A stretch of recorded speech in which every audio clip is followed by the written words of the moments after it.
Have you already set your goals for 2025? Do you have your sets written down, clear, defined financial goals for 2025? If you haven't already set your financial goals, you need to get that set. You need to pen down your financial goals before the second quarter runs out. The second quarter just started, so this is another opportunity if you haven't already to set your financial goals for this year. And if you have your goals set for 2025, please let me know in the comment section. I would like to hear some of your financial goals for this year and how the journey to achieving them is going. I would like to hear from you. So in today's video, I'm going to guide you step by step on how you can start and grow your emergency fund from scratch in 2025. If you've been following me on here already, you guys already know how much I talk about emergency fund. Having a built emergency fund is a non-negotiable for me. I talk about this all the time in my previous videos. If you've been following me, you know how much I emphasize like having an emergency fund. People have been asking, okay, how do they start? Like, how can they actually grow an emergency fund? And I've been getting a lot of questions as well.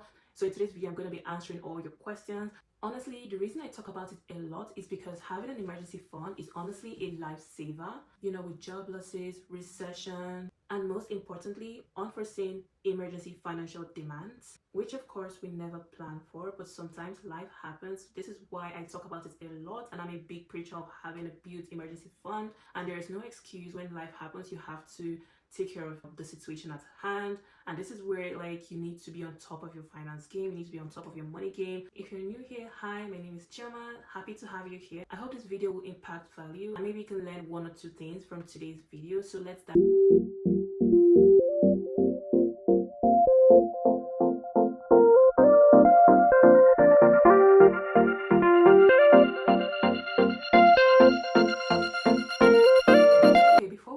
Let's first define what emergency fund is. To simply put, an emergency fund is a cash reserve that is specifically set aside for unplanned expenses or unforeseen financial demands or financial needs. Typically, what financial experts recommend is having 6 to 12 months worth of emergency fund. When should you start an emergency fund? Literally today. I mean, you should have started yesterday, but I mean, yesterday is gone, right? So today is the best time to start growing your emergency fund. So what are the 6 steps to take when considering starting to build an emergency fund that actually works? Number 1, you need to set a target for your emergency fund. Okay, so how do you set a target? How do you determine what goes into this emergency fund? So now there's no set figure. It's not like there's no standard set amount to put in your emergency fund, because this is heavily dependent on your monthly expenses. In order to build an emergency fund that actually works, you need to have you need to write them down. Like, you need to have a budget to itemize like what do you spend every month. First thing, you need to do a budget. If you don't already have a budget to start with, I'm going to link a copy of my easy to use budgeting tool in the description below, and you can start from there, especially like if you're a beginner. So make sure to grab your copy and start today. Or if you already have a budget, then open up your budget tracker or your budget spreadsheet and itemize. Like, you make sure every month, you can do it for the first month and observe like how your expenses look in the first month. You put down everything that you spend every month, including your needs, you know, your bills, your wants. You know, you need to categorize each one. You also want to itemize, okay, if you have any debts, like if you have any outstanding debt, like maybe car loans, mortgage, or any other outstanding debt, maybe student loans, you also want to itemize this because this is what comes out of your pocket every month. So you need to itemize everything that you know that goes into the expense, and maybe you want to get the total amount of those expenses of the month. So basically, the things to consider when setting up your emergency fund is your monthly expenses, and that's inclusive of your needs, your wants, you know, any debt obligations. So once you've gotten that figure, so let's say that amount that you spend in a month, for instance, okay, because I haven't done your budget, let's say you spend $4,000 a month. So you know that, okay, since we're looking to build an emergency fund, so let's start with 6 months. Let's say we want to work towards building 6 months worth of emergency fund. Then you just do $4,000 times 6 months. So that's $24,000, right? So now you have your target for your emergency fund, that you need to have $24,000 in your emergency fund. So the next thing we want to do, we want to know how long, because when setting any goal or any target, you need to put a timeline towards that goal. But let's say you obviously want to start gradual. So you ask yourself, okay, $24,000 is the target. How long will it take me to achieve that? Now the question is, how do you determine the timeline that you can use to achieve growing this set amount or this set figure? How you can determine it is you divide what you got, you divide it by your monthly contribution. So you have to first ask yourself, how much can you contribute into your emergency fund every month? So let's say you are able to contribute $1,000 or $500 depending. So let's just say $1,000. You're able to contribute $1,000 every month. Then it's simple. You just do $24,000, which is my target, divided by $1,000. Then you know that you can achieve this goal in 24 months. So that's approximately 2 years. So approximately it will take you 2 years to achieve this. So now you now have a SMART goal that is time bound, that in 2 years you want to have a $24,000 worth of emergency fund. That's your goal right there. And obviously you now have how long it will take you to get there, and you also now have your monthly target. So now your monthly target is every month put in $1,000 into growing my emergency fund. That's your monthly target. So now you have your long-term goal and your monthly target. Okay, we've been able to break that down. Number 2, the key is to start low, like start small. Okay, because growing an emergency fund is for everyone. It's not just for those with a lot of money. Even if you're a low income earner, it's very important that you have your emergency fund built, or you work towards building your emergency fund. So basically what I'm saying is, don't feel intimidated by your goal. Don't feel like it's not possible to achieve $24,000 worth of emergency fund. Okay, because it is okay to start small. You just have to ask yourself, how much can you contribute every month? You have to be honest with yourself. How much can you invest in yourself or contribute towards your future self? Because having an emergency fund is for no one else but yourself. So you have to ask yourself, if you cannot put in this amount, no, I'm not saying you must put in this set amount every month. Everyone is unique. So for this reason, you have to be honest with yourself and ask yourself, how much can I put in every month? If the answer is $200, $300, even $100, that's okay. Whatever you get as that answer that you can put in every month, start from that amount. Don't feel intimidated by the goal. That goal is just the end result, but you have to start from somewhere. The key to achieving this goal is consistency. In order to be organized, you need a budget, okay? And make sure that every month you are always consistently going on your budget and putting in your expenses, putting in your savings. You can't be guessing.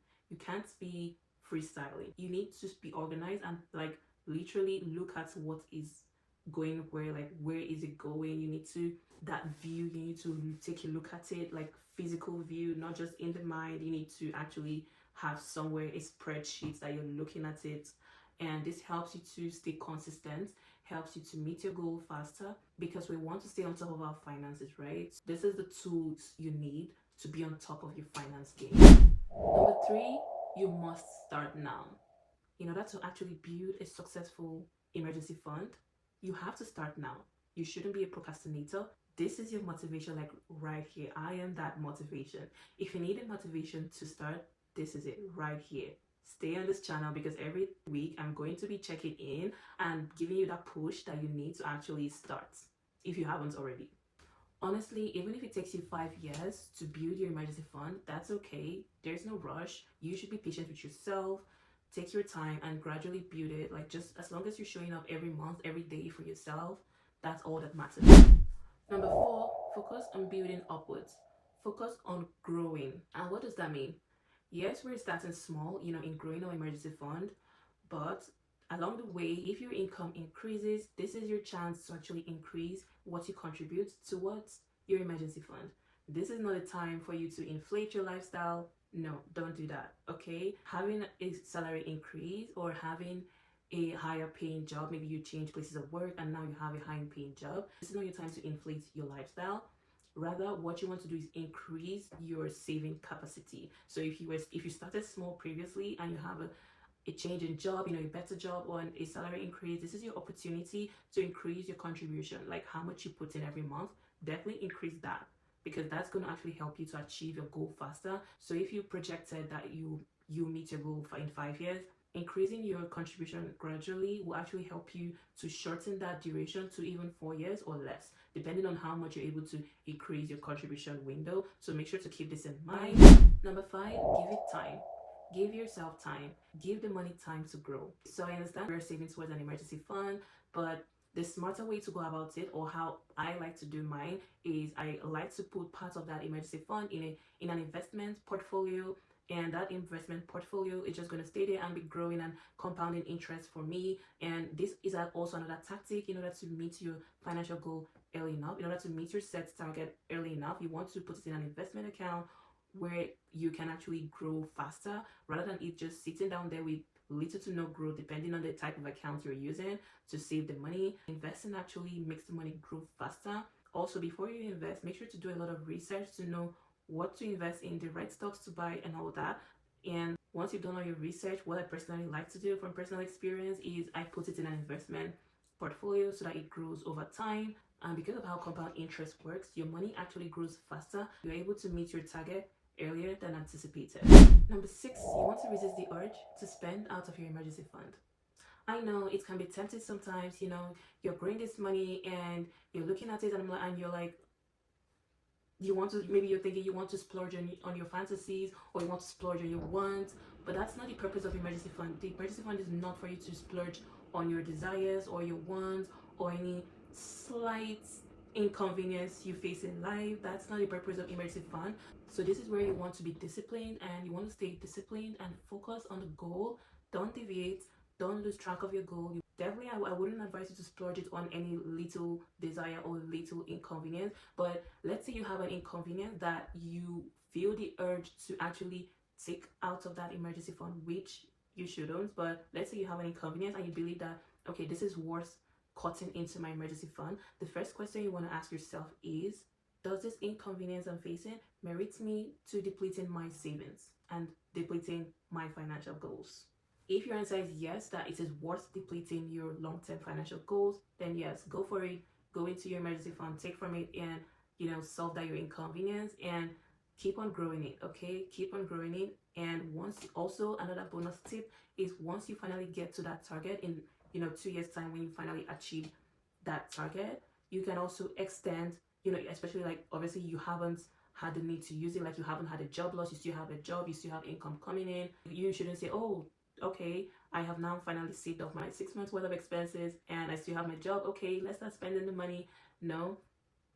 Once you achieve that goal, in that set amount of time, you now want to, extend it. So before we were talking 6 months worth of emergency fund. Once you've achieved that, you need to now have a new financial goal, which is 12 months worth of emergency fund. You can increase it to 12 months. Because honestly, during job layoffs, it's not always immediately that you get a job back. Sometimes it might take up to 2 years or more to get a job back or get another job back. But if you're lucky, you might get, a job in 6 months or less if you're very, very lucky. But in most cases, people, don't get another job for the next 2 years because the job market is really saturated. So yeah, once you reach your 6 months, you can extend your set target to 12 months. Since you already have 6 months, it's going to be the same math, you just do the same math again and just calculate how much you need to save up for a 12 months worth of emergency fund. So these are the 6 steps to take, plus the bonus that I gave you for you to start and kick off and successfully build your emergency fund starting today. So now I'm going to be answering some of the frequently asked questions that I get a lot. So someone asked, what if I am deep in debt? Do I wait till I pay off my debts before I start building my emergency fund? Or how do I go about it? The answer is no. You shouldn't wait till you're out of debt before you start building your emergency fund. What you should be doing, you should be doing both simultaneously. So at the same time, you should be clearing off your debt while you're building your emergency fund. The reason I'm saying this is because what if you have an emergency while you're focused on paying off your debts and you have $0 in your emergency fund? So let's say, for instance, you're paying off your debt, you never bothered having or setting up an emergency fund, and then an emergency then came up. Like maybe you had a job loss, or maybe a very financially demanding emergency occurred. Maybe a medical emergency came up that requires a lump sum of funds. And what do you do then? Because you've been focusing on paying this debt and now you have a new debt that requires your attention. What do you do then? This is why it's important that you're doing both of them simultaneously, because what happens then is that you now have to take out another loan in order to take care of that pressing urgent emergency that just popped out of nowhere. That's what's going to happen. It's a lump sum that you need to clear that sudden emergency demand. And the next step is people going and take loans to meet that emergency demand. Okay, and that's not what you want to do, because this will only make you to go deeper and deeper in debt. You're going to keep drowning in debt if you only focus on clearing your debt first before starting to build your emergency fund. You want to do both of them simultaneously. So while you're clearing off your debt, you also want to put or set aside some money towards growing your emergency fund. So the answer is no. Don't wait till you clear off your debt before you start, okay? You need to start doing them at the same time. Just try your best, find a way to do both of them at the same time. Even though that will mean probably increasing your income sources or finding ways to cut down on your expenses, just find a way so that you can achieve both of them or kill two birds with one stone. Okay, so another question I had here is, what if I don't have an income yet? Then the answer is simple. Get a job. I know it's probably like easier said than done, you know, job market being saturated, very difficult to get jobs, but at least you have a skill that you're good at. There should be something that you're good at, a knowledge that, you know, there's something you should be knowledgeable about that you can give value to others. There should be a skill that you're good at.